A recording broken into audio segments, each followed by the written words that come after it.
Hey, welcome everybody. There has been some amazing and huge news going on right now between Damian Lillard going to the Bucks.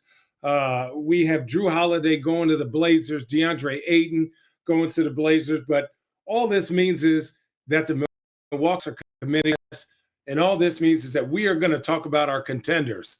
And so for me, this year, this summer has been huge, and we want to start with number 7. So my 7 list is this. Number 7, we're going with the Phoenix Suns.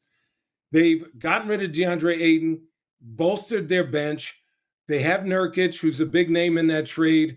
They got a lot of good pieces to come off the bench. But to me, when you have a championship contender team, there can't be more than one or two what ifs, right? So for me, the big what if is what are they going to do for interior defense, right? I know that they could score the ball. I know that they have 3 All-Stars in Bradley Beal, Kevin Durant, and Devin Booker. But what are they going to do? How is that bench going to mold? And how are they going to be good defensively?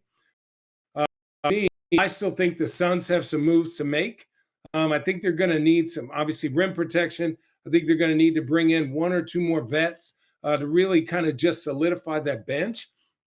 And for me, my biggest what if is when you have guys who've averaged easy 30 points a game, how do you get them to play a point guard position? Who's going to be the one to take the back seat? I think, for me, it's going to be Bradley Beal. Everyone knows this is Devin Booker's team, but KD is KD. He's going to do his thing. And now Bradley Beal's going to have to turn into more to a point guard.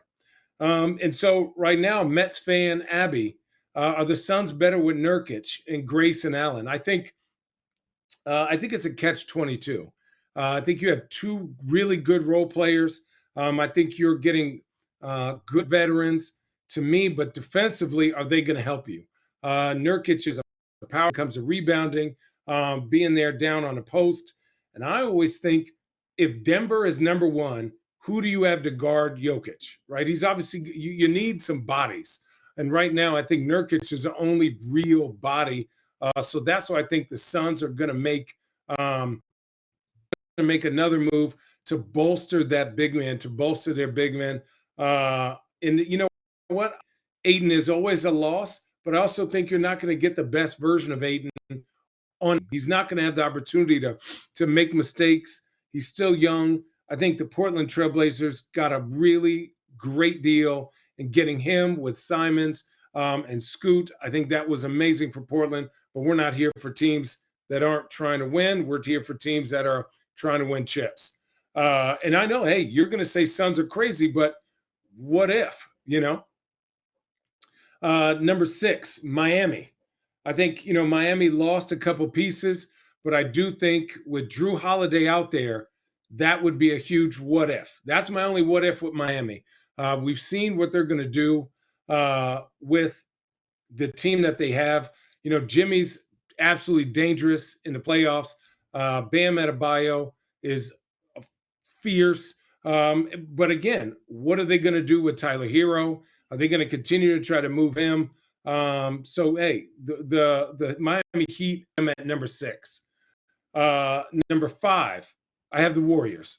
It's hard to put a healthy Warriors team not in title contention when you have that big 3 with Steve Kerr. I'm curious how they do with Chris Paul, where they position him. I'm curious what their bench is going to look like. To me, it's hard to not have the Warriors in your top 5 every single year if those guys stay healthy. The West is going to be a monster. Sacramento is going to be better. I think Dallas is going to be good. Obviously, the Suns, Lakers, Clippers. But yeah, to me, the Warriors are always going to be up there. Number 4 is the Celtics. And I think the Celtics are going to be a ridiculous team. The only reason they're not 2 or 3 is because of Porzingis' health. I think Porzingis can really help them with his length, his floor spacing. But losing Marcus Smart is going to be huge. I watched that whole conference series. I felt like Marcus Smart was doing a lot of really great things for them. So who's going to be that next guy to step up? And somebody said, James 6 said, how did Dame slip away from the Miami Heat? The Portland Trailblazers need to do what's best for them. You have a great young talent in Scoot. So you want to put young guys next to them so that they can grow, kind of like what Cleveland has done, what OKC is doing, what Orlando and Utah are trying to do is really just young guys and grow them. I think the Warriors miss CP3. I think they're going to have CP3 coming off the bench as a true point guard. I think last year Jordan Poole was an amazing basketball player, but I just don't think that he was really running that second unit. So now you can put the second unit with a bunch of shooters, and Chris Paul's going to run it and control the pace of the game. And he's a Hall of Famer. He's an all-star. Let's go to number 3, and that's the Bucks. So to me, the Bucks have one of the best starting lineups in the league. I think somebody just wrote it down. So it would be Dame, Pat Connaughton. You have Chris Middleton, Giannis, and Brook Lopez. And to me, I think, you have Bobby Portis coming off the bench, but 6 players aren't going to win you a championship. So I have them. Obviously, they could be 2. I think this 1-2 punch of Dame and Giannis is going to be absolutely disgustingly amazing to watch. I just think when it comes to creating opportunities for teammates, imagine that, that 1-4 screen and roll with Dame and Giannis. How do you switch, right? Whoever's guarding Dame can't guard Giannis, and whoever's guarding Giannis, for the most part, can't guard Dame. So this has been pretty amazing. Number 2, I have the Lakers. I think the Lakers, I really feel like they're really focused in this year. This is less about LeBron and more about AD, more about their bolstering their bench. I thought Austin Reeves had a great summer this summer. For me, I think you really look at like where AD is in his career. I think he's going to have a resurgent year. And I could have switched 3 and 2 with the Bucks and the Lakers, but I just went with the team with the bench. The Bucks have a new coach. For me, the Lakers have had that coach for a year. And then obviously number 1, and then we'll get to, is Denver. I just think Jokic is unguardable. Like, what are you going to do? That team's been together for so long. I know they lost Bruce Brown, but there's so many people that are going to step up for this team. You're looking at their maturity. You're looking at Mike Malone has been one of the more consistent coaches in the league. For me, it's just I really do have a lot of faith in the Nuggets are going to continue to get better. So some of the questions they had is like, how hard will it be getting out of the East for the Celtics? I think it's up to health, right? I think I was there, Game 7. I really felt the energy in that arena. I felt the energy from that team. And the minute that Jason Tatum twists his ankle was crazy. So I do think they're going to be amazing, and how they're going to deal with not having Marcus Brogdon going to be is Brogdon going to be healthy? How is Kristaps Porzingis going to fit in that system? Is going to be pretty interesting to watch throughout the year. Knicks fan 4, where do the Knicks land in the Eastern Conference? Man, the Knicks are a tough team to kind of figure out. I know they're not going to beat themselves. I think they're always an opportunistic team. I think, honestly, the Knicks are one of those teams where if you mess around, they're going to take advantage of that. I think I'm excited for them. I love what they've done of really just getting New York Knicks style players. Everyone's talking about it in the media about in the next few years, which next superstar is going to go there. So obviously it's not going to be Giannis or Dame. So we'll see what's going to happen next. And then Sam Smith 8 says, what's your finals prediction? For me, man, finals prediction is probably going to be, boy, I'm gonna have to say Denver and the Bucks. I just, as physical as the Bucks are, as tall and as good as they are defensively, to me, again, it's like, what is their bench? Like, what is 7, 8, 9 gonna do for them? I think the Bucks have usually been a very deep team. Bobby Portis has come in, obviously, since he's been there and done great. And Giannis's health, I know last year, I think he hurt his back. And so just their health is the biggest thing. And so somebody said, where are the Sacramento Kings going to be? That's an interesting team. They are young. What are expectations going to be like this year after making the playoffs for the first time in almost 25 years? Uh, I think, again, there's teams that are championship contenders. Then you have your opportunistic teams, like if somebody gets hurt, and then you have teams that are just trying to develop and make the playoffs and make some noise. So the Knicks are those teams that are opportunistic, along with teams like the Hawks. So in the Knicks, I think those teams are opportunistic, and if they do well during the season, they really can make some noise in the playoffs. I think for me, looking at some of these teams, Drew Holiday, wherever he goes, whether that is the Heat, I had mentioned the Lakers, but I don't think they can make any moves till December. Um, Maybe the Celtics, that would be crazy to me. I think he'd fit in well there. Um, I think Drew Holiday, for what he is, where he is with Portland, Portland's not looking for a superstar. They're looking for easygoing players who are just going to come in and develop with their young talent. I think for me, getting some young players that can fit along with Aiton, Simons, uh, and Scoot is going to be huge. Also getting some picks. So a team like OKC, which has all those things, can really make some noise. I think him and Shea Gildas will be nasty too. So it is pretty awesome. I think to go back to some of these other teams, the talk about the Warriors is one of those like that team to me is kind of interesting, right? You're now at the point where what does that window look like? I think Steph is Steph, right? Steph is one of the best players to ever play basketball. Clay is one of my favorite players to watch. Just re-signed Draymond. Um, how are they going to revamp that team? How are they going to really bolster that bench and score off get scoring off that bench? Are they going to play as fast as they used to? And at the end of the day, this is now a big man's league, right? Giannis is obviously one of the better big men in the league, top three. Jokic dominated last year. The Lakers with AD and Bron got bigger. Most of these teams got bigger and taller. You look at the Celtics; they got taller and bigger.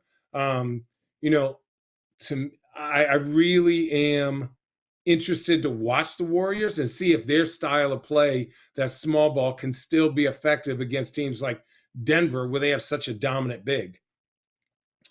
Uh, some of these other questions. Um, should the Bucks have hired Monty or Doc or Nick Nurse? I think at the end of the day, we looked at what Giannis said in the media. It was like, hey, um, you know, I need to be on a team with with a chance to have a championship. And I think the Milwaukee Bucks doubled down on that. I think they said, "What do you need? We'll go get that." That 1-2 punch of Lillard and Giannis, I think, if healthy, when healthy, is the best 1-2 punch. I just think they cover all parts. I think their leadership is one thing that is also going to be crazy.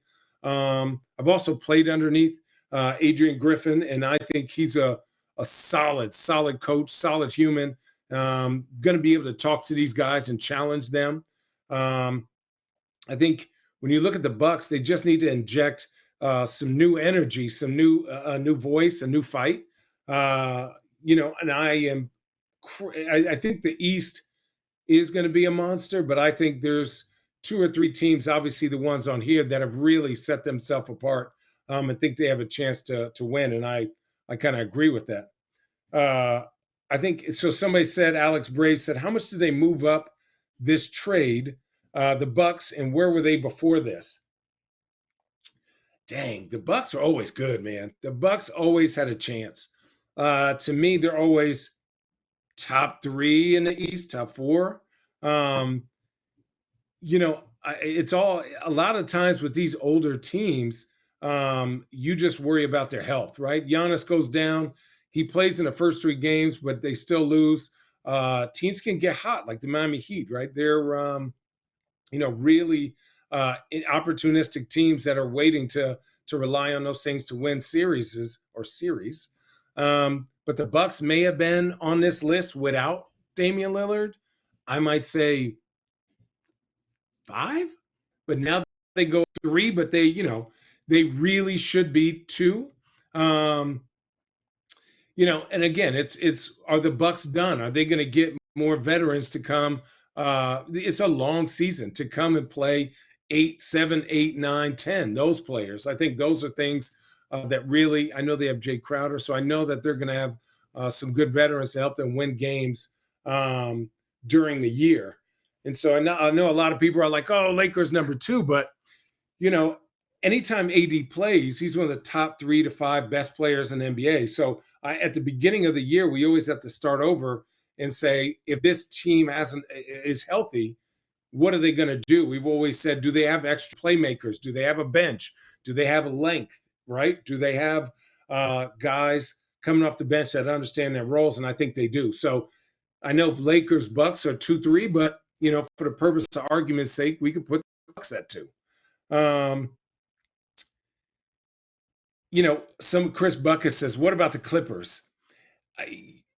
At a certain point, you gotta.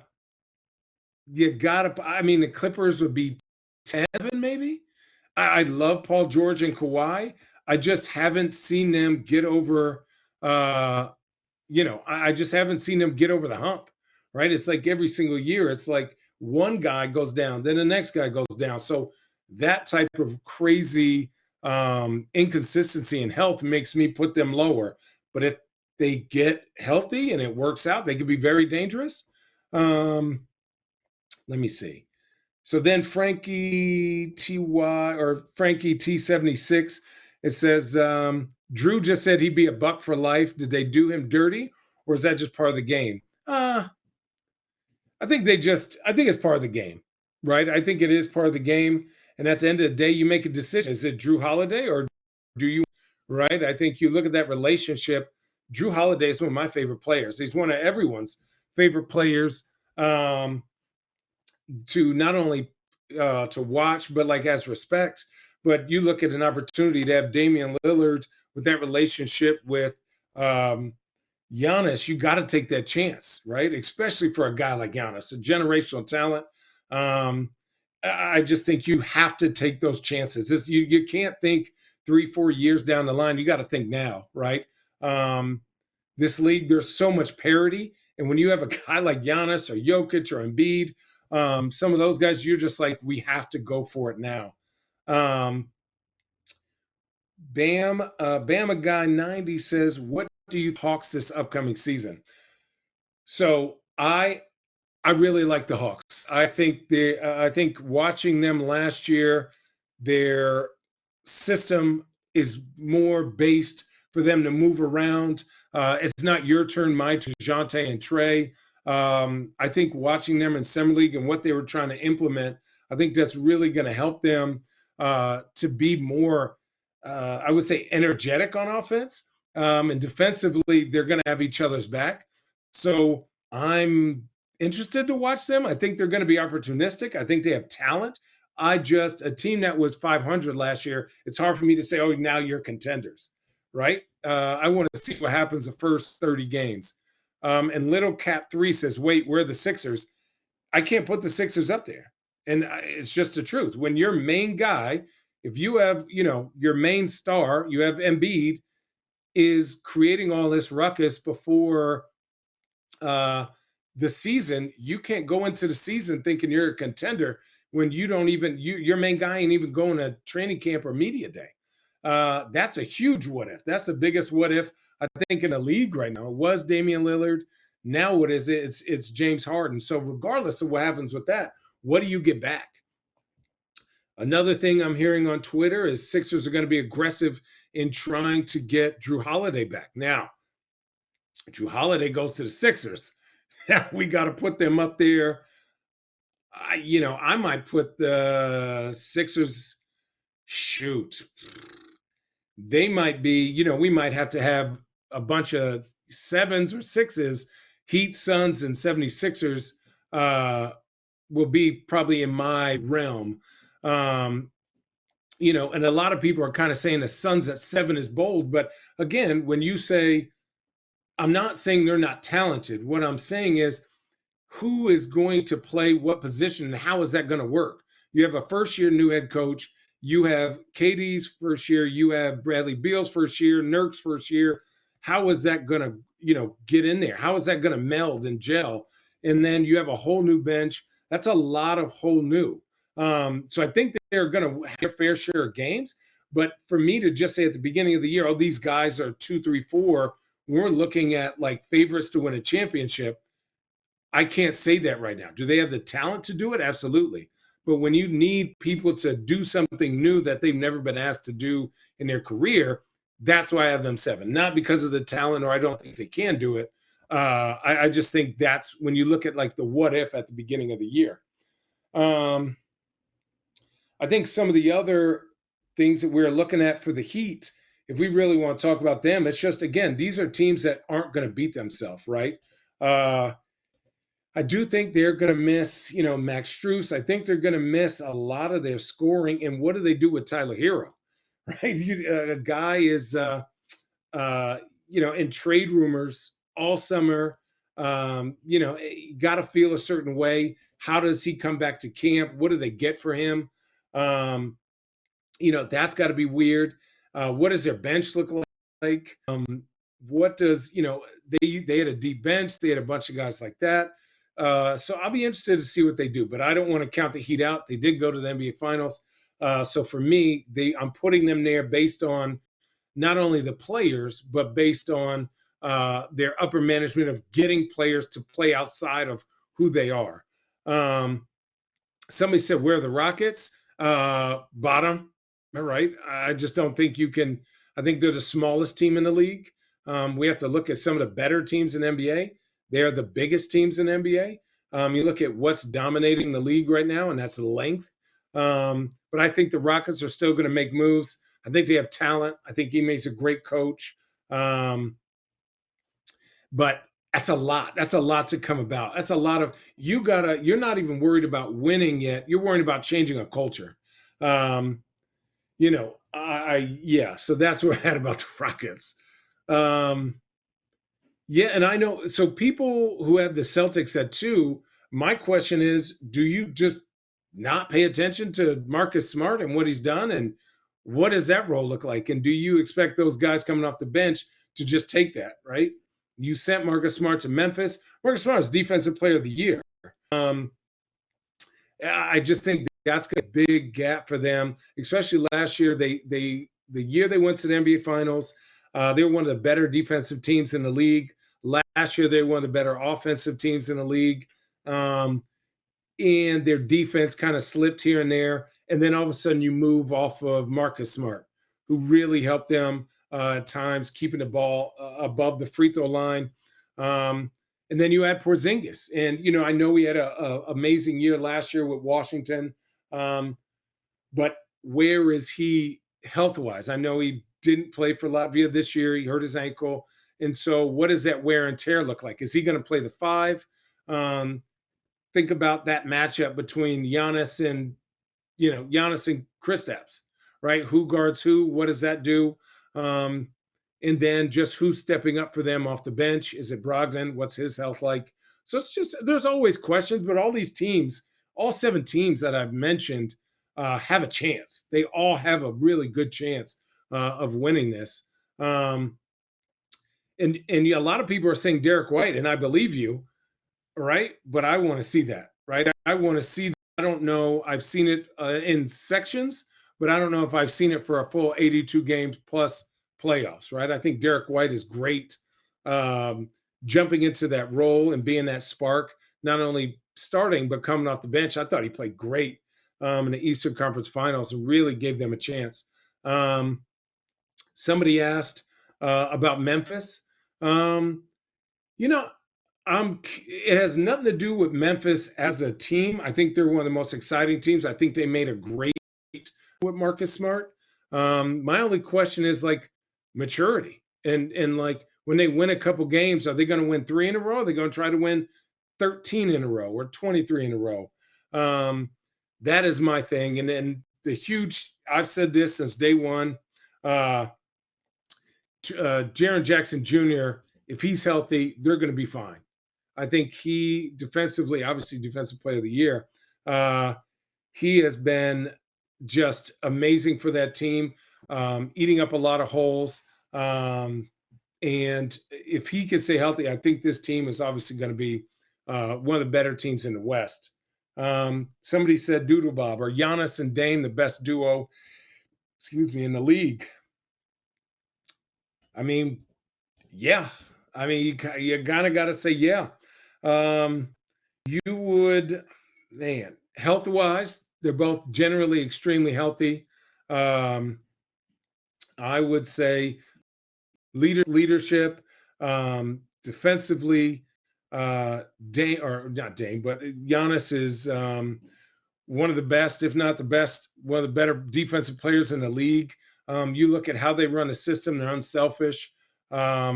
I'm pretty excited to watch that matchup. I think that was something that the Bucks were missing was somebody that can literally just go get a bucket and allow Giannis to play two or three different positions, but also space the floor.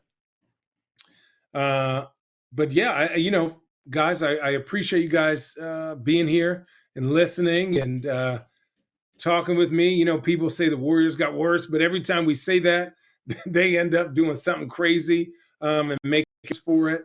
But yeah, I'm excited to watch this season. I still think there are some big moves to be made. It's Drew Holiday, James Harden, and all types of other things. But thank you guys, and stay tuned.